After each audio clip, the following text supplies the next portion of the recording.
ಸುಕ್ಷೇತ್ರ ನವಲಿ ಶ್ರೀ ಜಡಿಯ ಶಂಕರಲಿಂಗ ದೇವಸ್ಥಾನದಲ್ಲಿ ಪೂಜೆ ಮತ್ತು ದಾಸೋಹ ಸೇವೆಗೆ ಸದ್ಭಕ್ತರು ಕೈಜೋಡಿಸಿ ವಸಂತ್ ಕುಮಾರ್ ಬಣಗಾರ್ ಸುರಪುರ.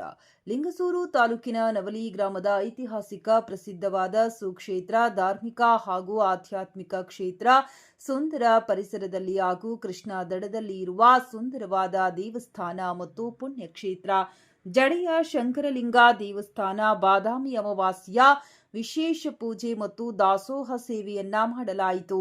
ದೇವಸ್ಥಾನದ ಅಭಿವೃದ್ಧಿಗೆ ಸದ್ಭಕ್ತರು ಹೆಚ್ಚಿನ ಸಂಖ್ಯೆಯಲ್ಲಿ ಕೈಜೋಡಿಸಬೇಕು ಹಾಗೂ ಬಣಗಾರ ಸಿಂಪಿ ಸಮಾಜ ಬಾಂಧವರಲ್ಲಿ ಮನವಿ ಮಾಡಿದರು. ಚೆನ್ನಪ್ಪ ಅರಸೂರ್ ಮಸ್ಕಿ ಅಧ್ಯಕ್ಷರು, ದಾಸೋಹ ಸಮಿತಿ ಮತ್ತು ಅಧ್ಯಕ್ಷರು ಬಣಗಾರ್ ಸಿಂಪಿ ಸಮಾಜ ಬೆಂಗಳೂರು ಅಭಿಪ್ರಾಯ ವ್ಯಕ್ತಪಡಿಸಿದರು.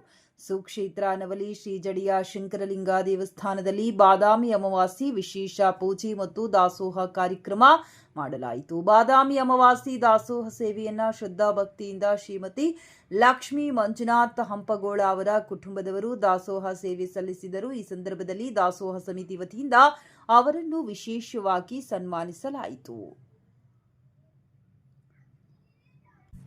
ದಾಸೋಹ ಸೇವೆ ಶ್ರದ್ಧಾ ಭಕ್ತಿಯಿಂದ ಪ್ರಸಾದ ಸ್ವೀಕರಿಸಬೇಕೆಂದು ಎಲ್ಲಾ ಸದ್ಭಕ್ತರು ಶ್ರೀ ಜಡಿಯ ಶಂಕರಲಿಂಗ ದೇವರ ಕೃಪೆಗೆ ಪಾತ್ರರಾಗಬೇಕೆಂದು ವಸಂತ್ ಕುಮಾರ್ ಬಣಗಾರ್ ಸುರಪುರ ದಾಸೋಹ ಸಮಿತಿ ಕಾರ್ಯದರ್ಶಿ ಮತ್ತು ಅಧ್ಯಕ್ಷರು ಬಣಗಾರ್ ಫೌಂಡೇಶನ್ ಸುರಪುರ ಅಭಿಪ್ರಾಯ ವ್ಯಕ್ತಪಡಿಸಿದರು. ಈ ಸಂದರ್ಭದಲ್ಲಿ ಬಸವರಾಜ್ ಸಮಾಳ ವಿಜಯಪುರ, ವಾಸು ಅನಿಸೂರ, ರಕ್ಷಿತ್ ಬೆಂಗಳೂರು, ಹನುಮೇಶ್ ಹೂಗಾರ್, ಪಂಚಾಕ್ಷರಿ ರೇಮಠ್, ವೈಬಿ ಚಳ್ಳಿಮರದ, ಕಾರ್ತಿಕ್ ಐದಬಾವಿ ಇತರರು ಉಪಸ್ಥಿತರಿದ್ದರು. ಇನ್ನು ಅನೇಕ ಸಮಾಜ ಮುಖಂಡರು, ನವಲಿ ಸದ್ಭಕ್ತರು ಹೆಚ್ಚಿನ ಸಂಖ್ಯೆಯಲ್ಲಿ ಆಗಮಿಸಿ 350ಕ್ಕೂ ಹೆಚ್ಚಿನ ಸದ್ಭಕ್ತರು ಪ್ರಸಾದ ಸ್ವೀಕರಿಸಿದರು. ಶ್ರೀ ಜಡಿಯ ಶಂಕರಲಿಂಗ ದೇವರ ಕೃಪೆಗೆ ಪಾತ್ರರಾದರು. ವರದಿಗಾರರು ಬಿ ಚಂದ್ರಕಾಂತ್ ಅಂಗಡಿ, ಕಿಷ್ಕಿಂಧ ನ್ಯೂಸ್, ಲಿಂಗಸೂರು.